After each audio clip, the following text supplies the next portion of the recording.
And all these people are trying to do is distort history even more for their own political gain. So Dawn Bowden's, should surprise you, Dawn Bowden has very short, very bright coloured hair, not befitting of a lady of her age bracket either, but it's either here or there. Anti-racist museum fund angered our followers.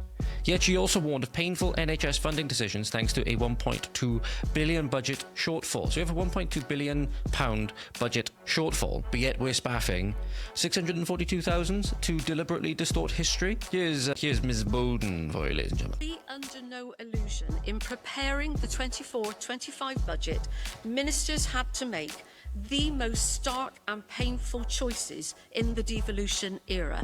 This has been rehearsed many times on the floor of this Senate, and we have explained about the need for us to reduce budgets in areas to enable us to fully fund the NHS and frontline public services. £1.2 billion funding gap due to this mismanagement of the economy by the UK Tory government and 14 years of austerity. You have to laugh, otherwise you'll cry. But here you go, ladies and gentlemen. The second part of this clip is her talking about awarding £642,000 to make museums, quote-unquote, anti-racist. We've awarded £642,000 via the Anti-Racist Wales Culture, Heritage and Sport Fund to museum sector organisations, and that funding specifically is to work with local museums to support them through training, mentoring, grants to reflect and represent Black, Asian and minority ethnic communities' histories. Said to deliberately distort history, to indoctrinate them into